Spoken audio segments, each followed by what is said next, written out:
皆さんこんにちは、フォトシンです。2024年春、再びアイスランドにやってきました。今回は2週間の撮影旅、火山、氷河、フィヨルド、様々なフィールドを巡ります。日本ではもう春が来る頃、アイスランドはまだ冬の風が吹いています。今回のエピソードはこの旅の一部を1本の動画として記録に残しました。私が見たアイスランドの様々なシーンをお届けいたします。そしてこの動画の最後にお知らせがありますので、ぜひ最後までご覧ください。それではどうぞお楽しみください。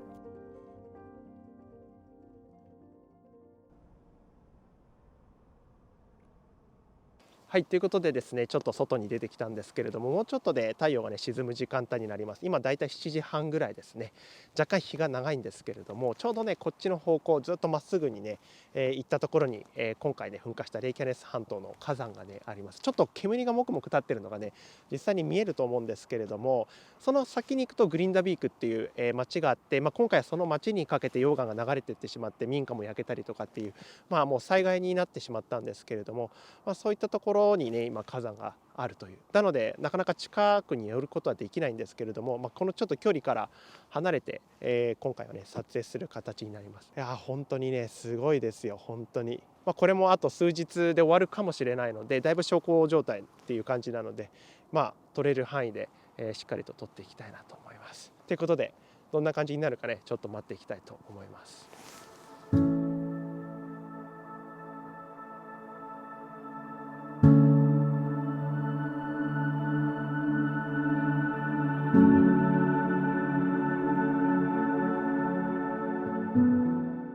日没後、赤い煙が大地から立ち上がります。暗闇の世界から光を放つ物質が吹き出てくる現象は、その原理を知っていたとしても不思議な光景です。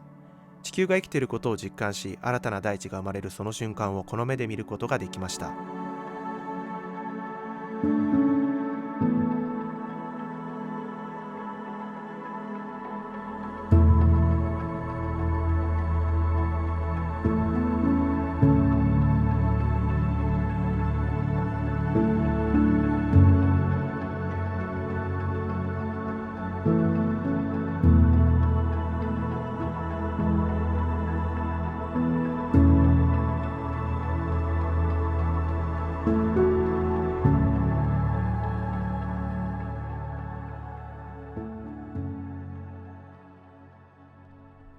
レイキャネス半島から東へと移動し、雪山を登ってみました。北極から吹いてくる北風はとにかく冷たく、温かいハーブティーが体内に染み渡るのがよくわかります。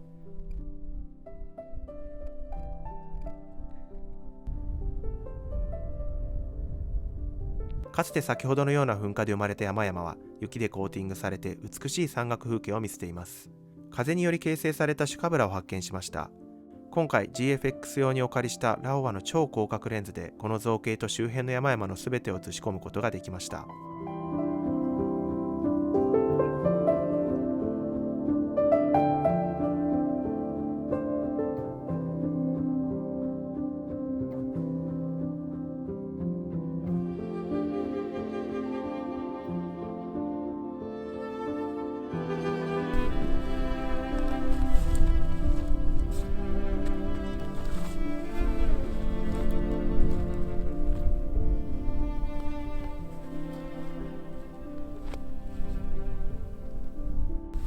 はい、という感じでさっきはねものすごい風が強くて凄まじかったんですけど、ただそのおかげでねできた雪の造形のシュカブラとかねそういったものを含めて、この山のね姿を入れることができたので、ちょっと超広角を使ったダイナミックのね山岳写真のようなものを撮ったんですけど、非常に綺麗でしたね。でだいぶね影になってきちゃうと光のね、雪面とかの光も消えていったりしていきましたので、今度は、このすごいいい展望の場所から、山の斜面ですかね、ここからもすごく綺麗に見えてるので、こういったところに最後ね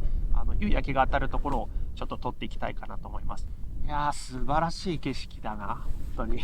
お酒飲みたくなるいやーという感じであと1時間半ぐらいあるのでね、少し待ちながらこの景色を楽しんで、撮って帰っていきたいなと思います。いやー最高だ最高だね。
めちゃくちゃ風が強いですね。いやアイスランドは本当にどのシーズンもなんですけれど、北からの風がね、強くて、冬の時期は特にですかね、もう本当に冷たい風が終始こう吹いてくるのでね、なんかそれだけでもこう疲労感が増していくというか、まあでも景色が本当にね素晴らしいので、今なんとかね頑張れてるんですけれども、今ねちょっと夕焼けの時間帯になってきたので、この辺りのね山岳風景と残雪の様子、そして真正面にですねカトラ山っていうね、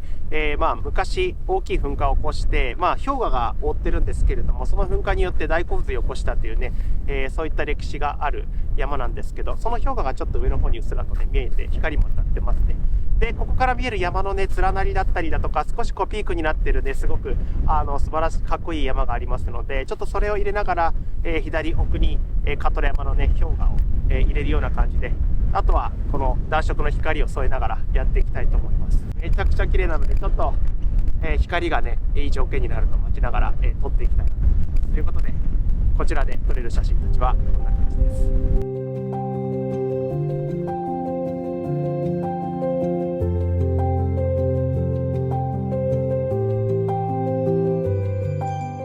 南アイスランドの海岸沿いは特に波が高く、多くの侵食風景が見られます。暴れ狂う波と残された大地のかけらの上をカモメたちが優雅に飛び回ります。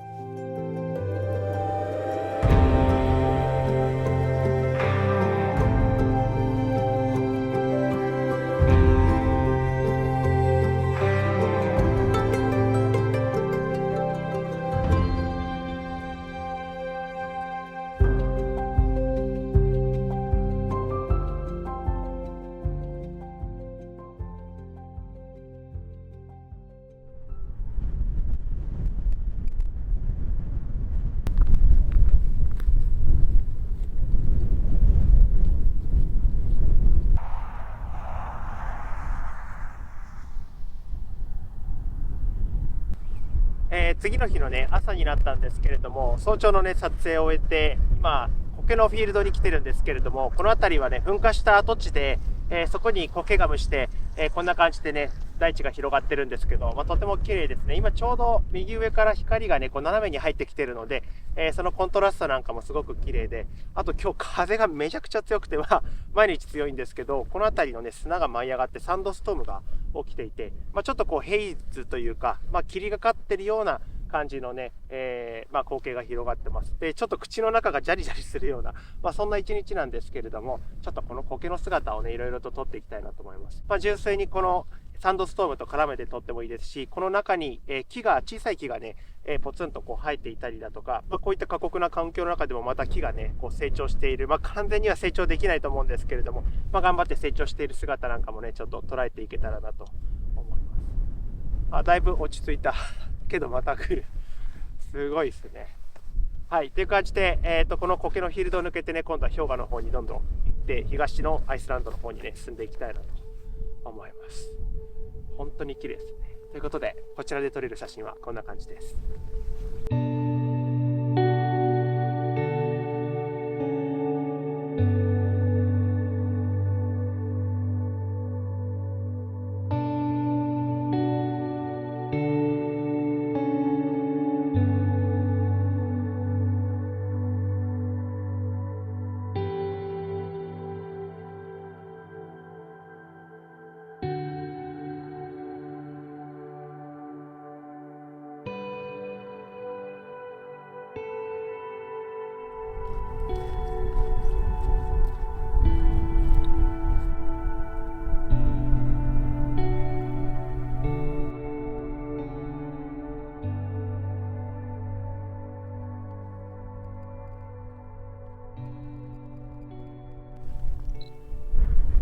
はい、ということでですね、今氷河にやってきたんですけれども、ここはね氷河の足といって、先端部に当たる場所ですね。でこの辺り土砂がいっぱい、あって山みたいになってるんですけど、モレーンという、そういった堆積がねあるところになってます。ちょうど今その縁に来て、氷河の先端部をね撮っているんですけど、本当に素晴らしいですね。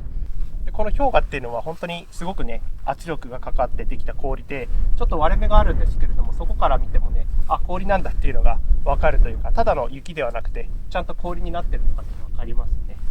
ここからちょっと望遠レンズを使いながら、先端部のね生々しい迫力のある氷河と、あとは背景に山を入れながら、あとは光のタイミングとかもねちょっと待ちながら、望遠を使って撮ったりとか、あとは超広角を使ってこの辺りの、割れている氷河とかもね、ちょっと撮れたらいいかなと思うんですけれども、いや本当にやっぱりアイスランドで氷河を見るっていうのは欠かせないことかなと思うんですけど、またね見れてねよかったです。はい、ということで、ちょっとこちらを撮ってねまた移動していきたいなと思います。本当に素晴らしいですね。じゃあこちらで撮れる写真たちはこんな感じです。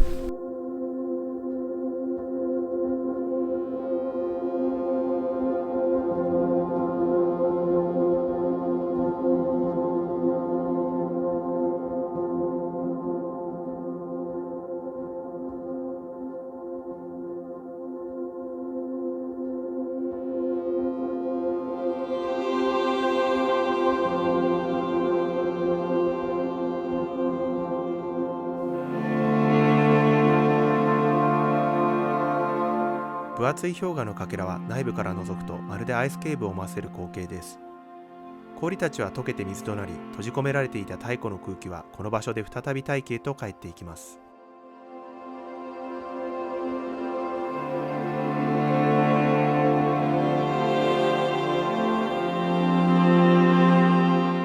風速30メートルの強風により主要ロードは閉鎖され、氷河湖に閉じ込められてしまいました。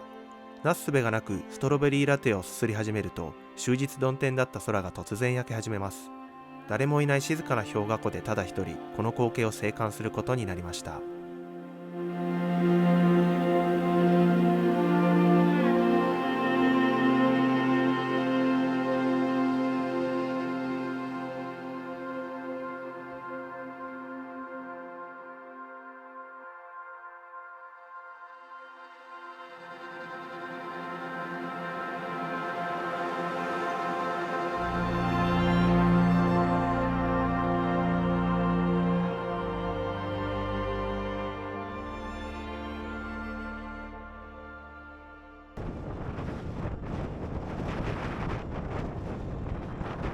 別の氷河のねまたモレーンの外周を歩いてきたんですけれども、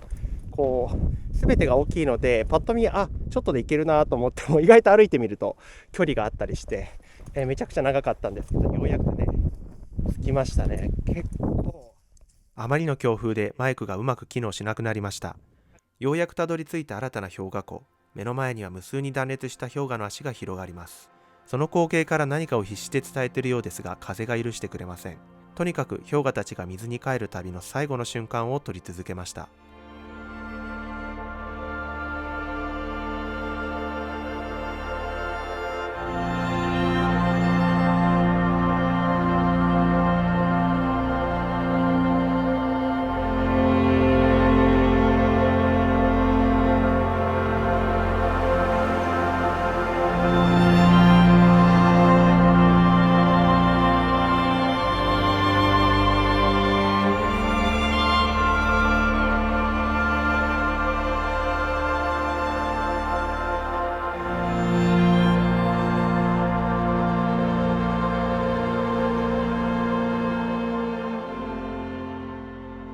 裏山に氷河がある生活、皆さんならどう感じるでしょうか。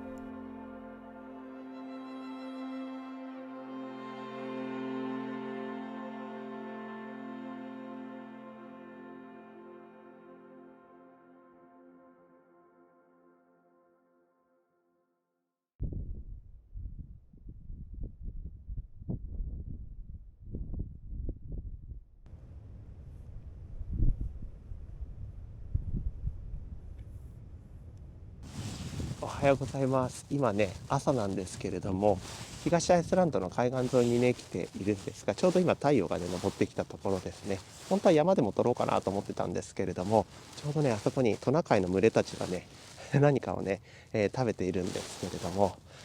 そのトナカイっていうのはアイスランドの中にいるにはいるんだけど、西の方には住み着かなくて、東の海岸の方、東アイスランドの方に環境的に適応できて、生息しているというね、そういった生き物です。本当にねいいですね。地元で見る鹿とはちょっと違う神秘的な感じがしますよね。でちょうど光がねこんな感じで当たってくるのでバックライトになって彼らの姿のシルエットというか毛並みがすごくはっきり分かりますし、あと後ろに波がねザブンザブン来ているところにも光が来ているので、この東アイスランドのね雰囲気何かも、伝えられるんじゃないかなと思うので、ちょっとそういった要素、彼らとあとは海という要素でちょっと撮れたらいいかなと思ってます。今回の旅でねこのトナカイを見たかったので、野生のトナカイを、なのでこのタイミングで見れてね本当に良かったです。じゃあちょっと彼らのあんまり邪魔をしないように優雅な朝だと思うのでね、ちょっと遠くからこっそりと、撮らせてもらっていきたいかなと思います。本当にね貴重な体験ですね。素晴らしいです。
おはようございます。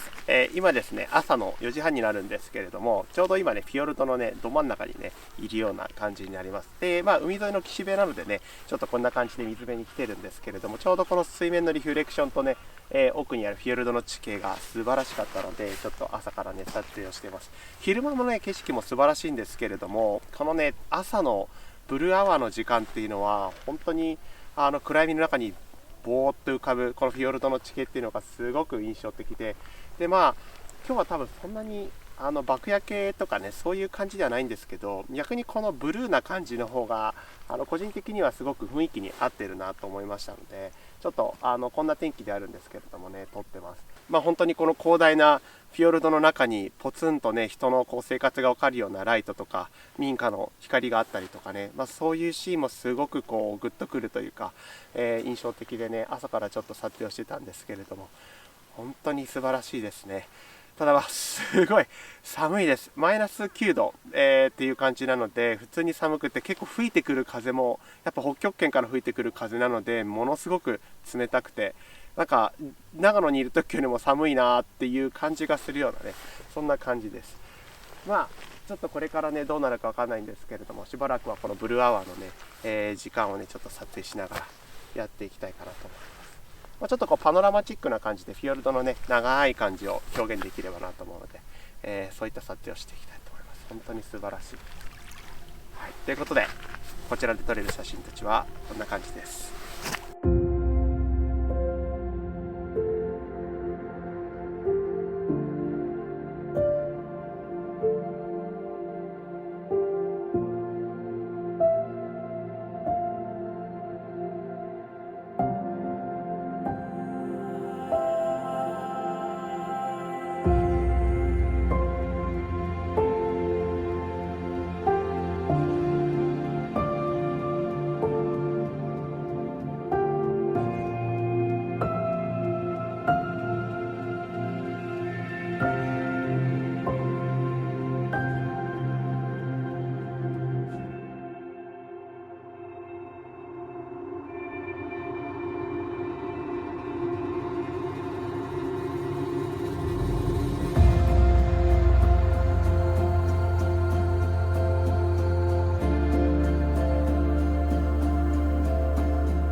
今ですね、東アイスランドのフィヨルドのど真ん中にいるわけなんですけれども、今ね夕方になってきていますね。で今日はすごい雲が厚いのでこんな感じで、なのですごくもわもわしてるような感じなんですけれども、このねすごい綺麗な雪の山、フィヨルドのね、山々がねこの雲の世界に溶けていくようなね、そういったすごい不思議な感じの光景がね広がってますね。で山のねしましま模様があるんですけれども、溶岩のレイヤーですね。そのレイヤーが綺麗に見えていて、でもまっすぐじゃなくて斜めになっているっていうところでもね、この地殻変動があったりとか、そういった歴史もあるということもね感じられるので、そういったものをこの巨大な中で感じながら、ちょっと楽しみながら今撮ってるんですけれども、そういったね海のところに浮いてる小さい島なんかもとっても面白いし、工場なんかも入れたりとかね、こういうフィヨルドの中で生活があるというか、人の手が加わって人工的なものがあるっていうものもまたここのらしさなのかなっていう感じがしましたので、今回はそういった人工物もちょっと入れながら自然と合わせながらね撮ったりしてるんですけど、本当に素晴らしい場所ですね。これでだいぶ暗くなってきますのでね、これを撮影したら今日はね休みたいなと思うんですけど、本当に360度大自然という感じで素晴らしいです。いや今日もまたオーロラ見えないよ今回本当にしぶといですね。なかなか見せてくれない。こんなことあるのかな。今まで来た時は半分以上見えてたのに、なんかちょっと悔しいような気がしますけれどもね。でもそうじゃないオーロラ以外のね素晴らしいものも今回いっぱい見れてるので、仮に見れなくても満足かなという感じはしてますね。はい、ということで、じゃあこちらでね撮れる写真たちはこんな感じです。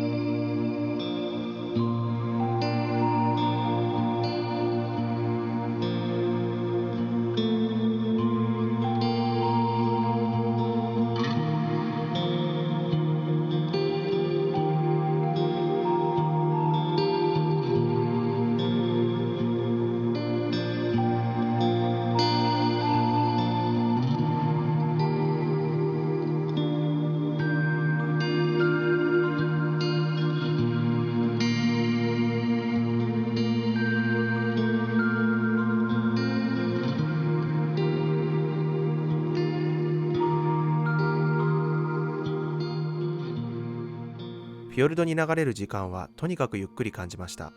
これほどの広大な山々の中に身を置くこと、そして果てしない年月をかけて形成された大地を目の当たりにすると、決しておかしな感覚ではないように感じます。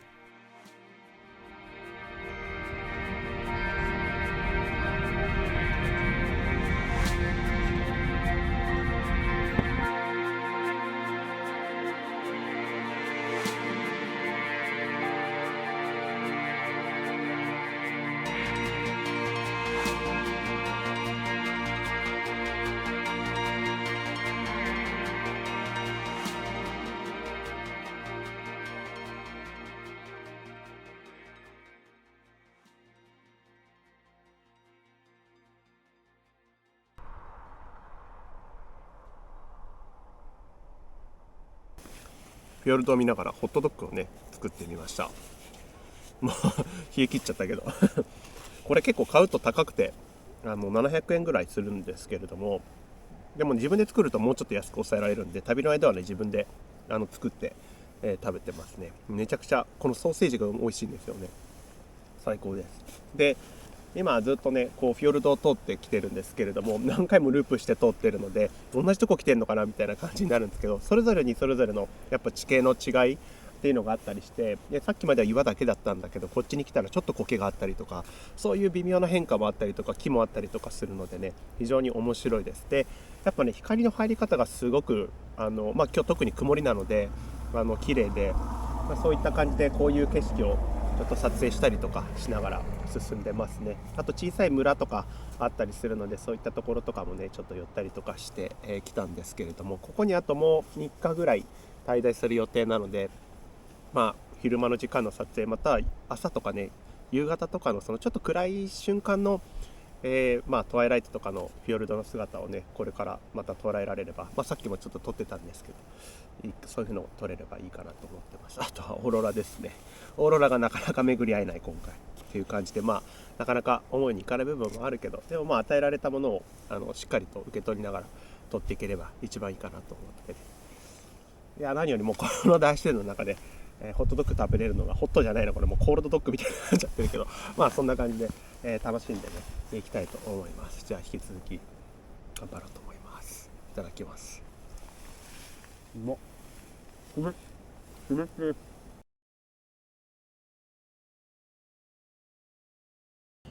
東アイスランドのフィヨルドの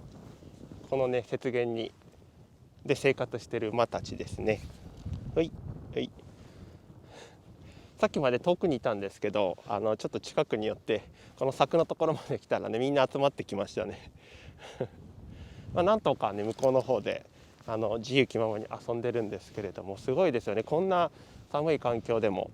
彼らは生活ができるというか、頑張って生きているという感じですね。結構アイスランドの馬たちはなんかフレンドリー、勝手にフレンドリーと思ってるんですけど、凶暴になることもないですし、適度な距離を保っていれば全然こんな感じで穏やかですね。はい、そんな感じで彼らのねちょっと顔をどうぞ。おはよう。南山椒すいません、南山椒。はい、そんな感じでちょっとね遠くから写真撮ったりとか、近くで写真撮ったりとかしながらね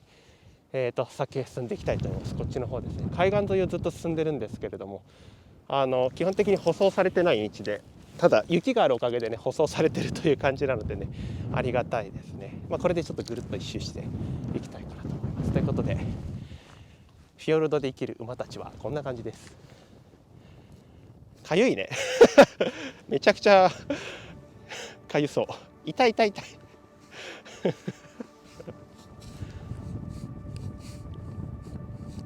はい、ということでさよなら。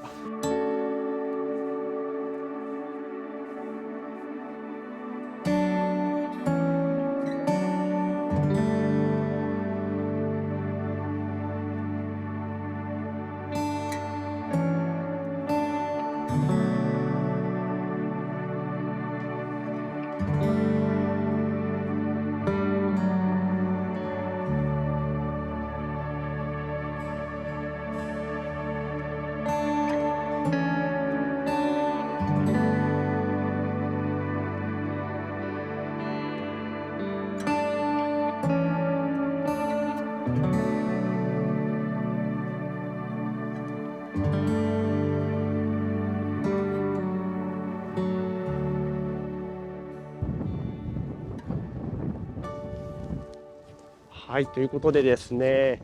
フィヨルドでの撮影はなかなか難しくって、雲も厚くてですね、もうすぐ見えなくなってしまいましたね。あとは郊外もね結構ねあったりしたので、なかなか難しいところではあって、で帰国3日前にちょっとね広いエリアで夕方、出てるところを確認して、そこに突っ込んでいこうかなという作戦でね今回やってます。結構ね今回北寄りにオーロラが出てる感じだったので、ちょっと広いエリアで確認しないとなっていう感じだったので、夕方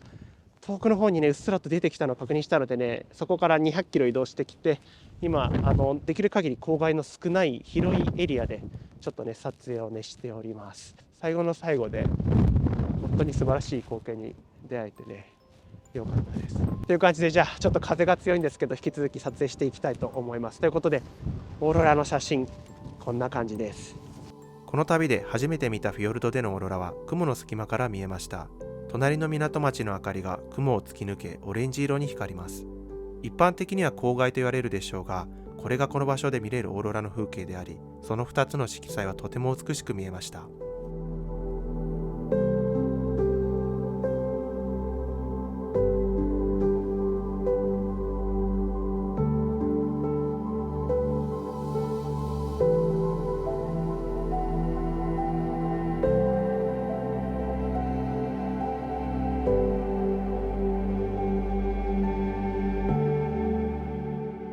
そして帰国前最後のオーロラです。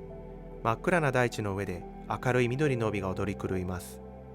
激しい動きを見せながら音もなく輝き続け、それはまるで生き物のようでした。